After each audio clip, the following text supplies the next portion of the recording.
Shalom, Yashrallah. First and foremost, I'd like to give all praises, honor, and infinite glory to Yahweh, Bahashem, Yahweh Shai, Bahashem, Rakach. Double honors to the elders and the apostles at Great Millstone, and peace and salutations to you, hopefully, like the Akim out there laboring by pushing this word in truth and in sincerity. This is your brother Amar, out here from the GMS Idaho camp, coming at you with something that you probably already heard of before, but hey, it has to be spoken on, and there's no reason why messages shouldn't be put on repeat when they're coming from the prophets warning you of these different dangers that are around the world. But this is the U.S. approves nation's first lab-grown chicken. And I believe it was from the stem cells that they were able to cultivate and grow from the like a petri dish, pretty much like the picture that you see now. But this is just something that is surpassing GMO, just what Esau goes to sleep at night. How can I make the food even worse than it already is? Already has chemicals in it that make you effeminate, that kill your testosterone, but they're not giving people cancer enough. They're not killing people at a higher rate. So what did he do? Goes to the FDA and brings in something that they can approve and have been working on for a while. I remember seeing these articles pop up a couple years ago of them trying to do this, which we understand that they've known how to do this for a while, but they're just finally coming out in the public view with it. I'm going to get the article that goes with this picture, and then I'm going to get the scriptures and break it down. So this is coming from the End Time Headlines, and it's a page on IG that just posts, articles just like you see here. This is, for the first time, U.S. regulators on Wednesday approved the sale of chicken made from animal cells, allowing 2 California companies to offer lab-grown, end quotation, meat to the nation's restaurant tables and eventually supermarket shelves. I personally went to 2 fast food chains this week that told me they no longer serve grilled chicken sandwiches because of the rising food costs. So this is coming and fast.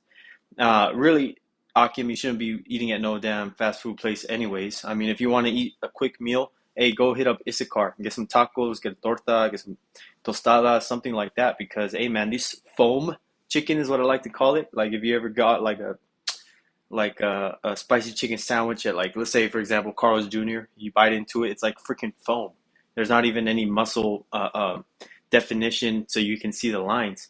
But, and we understand that this is scriptural, that we are going to be polluted in every single way possible in this captivity, which just keeps you in the spirit of wanting to get out of this place, man, and goes to show you that you cannot keep the law here 100% in the land of your captivity. Because first and foremost, if the meat is more than 3 days old, technically you can't eat it. If the animal was sick or had any problems, you're not allowed to eat it, man. You don't know any of this information when you're going to your enemies for the want of all things, as the Deuteronomy 28 curses state that we would. In everything, your clothes, your water, your food, the air you breathe, man, is polluted. So it's nothing that you can do to really stop it except beg for mercy from Yahweh Bashem Yahweh Shai, because he's the only one that's keeping us alive and safe and sane in these days and times. The first scripture that I wanted to get was Mark 16:18. They shall take up serpents, and if they drink any deadly thing, it shall not hurt them. They shall lay hands on the sick, and they shall recover. So this was, going into, again, when I believe it was the Apostle Paul that got stranded on the island of Malta, and he got bit by a serpent that he cast into the fire. This was something, and this was actually it was red letter, so Yahweh Shai is saying this, and he didn't die. But also you can equate this to today and all the poisons, pollutants, and things like that we have to intake and ingest daily, or we die, man. And really, really, it's good that we don't even know what's in half of this food, or you'd probably starve to death because you wouldn't want to eat anything, man. Not to mention the abortus fetus cells that they put in these different food colorings, food flavors. If you ever see anything that says natural flavors, it can be anything and everything under the sun. And all that disrupts your hormones. It messes up what's called your endocrine system. Your endocrine system is what's in charge of producing your hormones, which is testosterone and estrogen, and regulating your moods. That's why these people act out, and the term hangry is so widely used, because it's something that happens just like a drug addict that's getting withdrawals, man. What do? They act crazy. they go all over the place, man, because they understand that they got to get that fix, man, like a crackhead, man. That's why these Americans, the main thing that's going to kill them is the famine. Not so, yeah, the sword is going to do a lot and ultimately the nuclear missiles, but the famine is what's going to kill these fat ass Americans, man. They can't stop stuffing their face. Gotta have sugar, gotta have a large amount of meat, gotta have something sweet, gotta have a sugary drink, man. Drink some water, go work out, sit in a sauna, go in the sun, take your shoes off, touch the ground. These are things that aren't promoted, but hey, man, being a glutton, is reason why it's one of the seven deadly sins. Because, hey, a lot of people die from it. Gluttony, especially here in America, being the number one obese nation in the world. The next one I want to get is Ezekiel 4 and 13.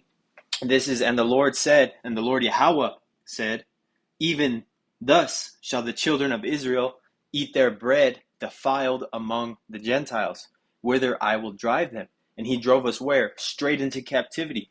In every captivity, even the Roman captivity, what they would do is they would take sawdust, they would take any filler, and they would actually put it in the bread. And it's kind of funny because the sawdust is actually one of the main food fillers that they use in foods across the board, man, from breads to pastas to Parmesan cheese shakers, to so many different things. So this is just something that solidifies what the scriptures tell us, man, which is why they, push being healthy, man. And that's why you got to work out and drink water and lift weights, do some squats, do some pull-ups, man, because we have to work harder just to be even close to normal, because this society in this food and air and water and everything makes you weak, kills you slowly, because what's the best way that a hospital likes to keep their so-called patients? They don't want you dead and they don't want you alive. They want you somewhere right in between so you can constantly be going and getting their pharmaceuticals, man. So this is why you got to be circumspect. The elders go into using the herbs. But before you even use the herbs, man, you got to pray over them and have faith that and beg for mercy, because we get sick, because we go off, because we fuck up. But hey, man, though, like scriptures say, a just man falls 7 times and get up. And that 7 times is a complete number. So whatever complete number of fuck ups it takes you as an individual before you get it right, make sure that you're doing something to always push to get it right and not just give up. Like the scriptures say, roughly paraphrasing, cursed is the man that's laden with his sins and iniquity. Iniquity being sin upon sin. So just stay circumspect, Akim. Check your labels as best you can. Make sure there ain't no pork shit. But this is just stuff that we have to deal with in this captivity, and just pray Yahweh Shem Shai keep you safe in these days and times that are coming ahead. And with that, I'd like to give all praises, honor, and glory to Yahweh Ba'Shem Yahweh Shai Ba'Shem Kakwadash, and double honors again to the elders and the apostles at Great Millstone that taught me this truth, and peace and salutations to you, hopeful elect Akim, that are laboring by pushing this word in truth and in sincerity. Saying, this is your brother Amar saying DTA and a Bob of Ball soon.